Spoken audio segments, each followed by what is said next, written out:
بسم اللہ الرحمن الرحیم۔ السلام علیکم عزیز طلباء، آج کے ہمارے لیکچر کا ٹاپک ہے بر صغیر میں نظام تعلیم کے نمایاں پہلو، اور اس ہیڈنگ کے تحت آج ہم نظم و نسق کو جو ہے ڈسکس کریں گے۔ بر صغیر میں نظام تعلیم جو تھا اس وقت مدارس کے اندر نظم و نسق کی صورتحال کیا تھی، یہ ہے ہمارے لیکچر کا آج کا موضوع۔ تو بر صغیر میں اگر دیکھا جائے تو مسلمان حکمرانوں کے عہد میں اکثر تعلیمی ادارے اہل علم ہی کی کوششوں سے قائم ہوئے تھے، اور وہ اپنے طور پہ یا اہل ثروت لوگ جو تھے ان کی سرپرستی سے ان تعلیمی اداروں کا انتظام چلاتے تھے۔ بادشاہ اور حکمران طبقہ بھی ان تعلیمی اداروں کی علمی اور مالی اعانت اور سرپرستی کرتا تھا، لیکن ان تعلیمی اداروں کی ایک اہم خصوصیت یہ تھی کہ انہیں داخلی طور پر خود مختاری حاصل تھی کہ علماء اور اساتذہ ان تعلیمی اداروں کے نصاب، طریقہ تدریس، طریقہ امتحانات اور دیگر امور میں بالکل آزاد تھے۔ تو ہم دیکھیں تو انتظامی لحاظ سے بر صغیر میں مسلمانوں کے دور میں جو تعلیمی درسگاہیں تھیں وہ عام طور پہ وہ 4 قسم کی درسگاہیں تھیں۔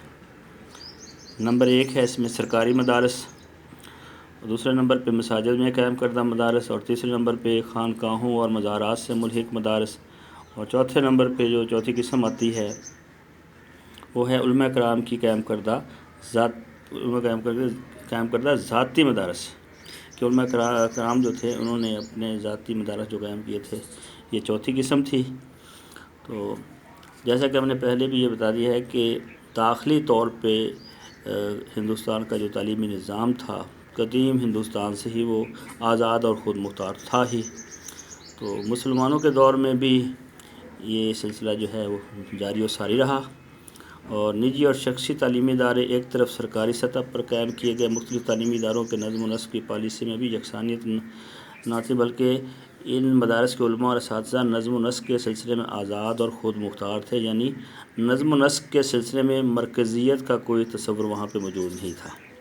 مدارس میں داخلے کے لیے کسی قسم کی شرائط بھی نہ تھی، اور تعلیم کے لیے کوئی عمر کی بھی پابندی نہیں تھی، حد نہیں تھی کہ کس عمر میں جو ہے داخلہ دیا جائے گا اور کس عمر میں نہیں دیا جائے گا۔ اسی طرح عربی مدارس میں اگر داخلے کا دیکھا جائے تو عموماً شوال کے مہینے میں وہ داخلے ہوتے تھے، اور ان میں اوقات میں کوئی باقاعدگی بھی نہیں تھی۔ اعلیٰ تعلیم کے لیے جو مدارس تھے ان میں باہمی رابطے کا بھی کوئی انتظام نہ تھا۔ اس کے باوجود نصاب، طریقہ تدریس اور اوقات تعلیم میں یکسانیت پائی جاتی تھی۔ تعلیم کے مختلف درجات کے لیے مدت کا تعین بھی نہ تھا۔ طالب علم ایک درجہ کا نصاب جب ختم کر لیتا تو وہ اگلے درجے میں داخلے کا خود بخود ہی اہل ہو جاتا تھا، لیکن طلباء جو تھے وہ اساتذہ کا بے حد احترام کرتے تھے، اور اساتذہ کے ذاتی کام کرنے میں ان کو خوشی اور راحت محسوس ہوتی تھی۔ لیکن انگریز کے جو دیکھا جائے کہ انگریز کی آمد سے قبل جو ہے بر صغیر میں مسلمانوں کے جو دور کی علمی سرگرمیوں کا مطالعہ اگر کیا جائے تو وہاں سے یہ باتیں ہمارے سامنے آتی ہیں کہ ہر مسجد جو تھی وہ ابتدائی تعلیم کے مرکز کے طور پہ کام کرتی تھی۔ تعلیم نہ صرف مفت تھی بلکہ یونیورسل تعلیم تھی، یعنی ہر کوئی جو ہے تعلیم حاصل کر سکتا تھا۔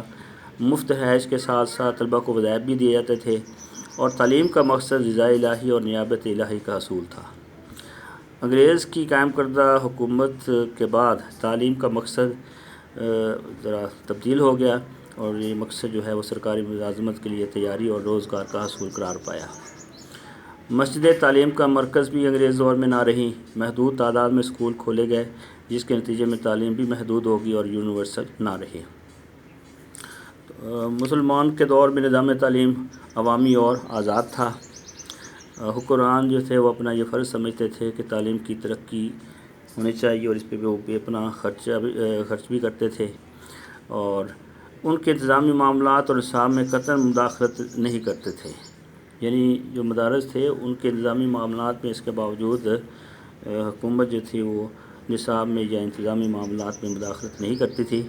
انگریزوں نے جب اس بر صغیر پہ قبضہ کیا اور وہ یہاں پہ برسر اقتدار آئے تو انہوں نے آتے ہی بلا تفریق مذہب سیکولر بنیادوں پر مسلمانوں اور ہندوؤں کے لیے یکساں نظام تعلیم رائج کیا، تاکہ ایک مخصوص ذہنیت کی جو ہے نا نشو نما کی جائے، پیدا کی جائے، اور جس سے مغربی افکار کی اشاعت ممکن ہو جائے۔ یہ انگریزوں کا ہی دور تھا جس میں اردو اور فارسی کی جگہ انگریزی کو ذریعہ تعلیم بنایا گیا اور مخلوط تعلیم کو رواج دیا گیا۔ مجموعی تعلیمی ماحول ایسا بنا دیا گیا کہ مسلمان جو 85% سے زیادہ تعلیم یافتہ تھے، ان میں خواندگی کی شرح کم ہوتے ہوتے پاکستان کی قیام تک صرف 20% رہ گئی، اس سے بھی بلکہ نیچے چلی گئی۔ تو معاشی اور معاشرتی جو تھی وہ بہتری اور ملکی وسائل اور ذرائع اس سے فائدہ اٹھانے کے لیے آزادانہ اور یونیورسل ایجوکیشن بہت ضروری ہے، جو برصغیر میں انگریزوں نے مسلمانوں کے لیے ناپید کرتی تھی۔ اوکے جی، اللہ حافظ۔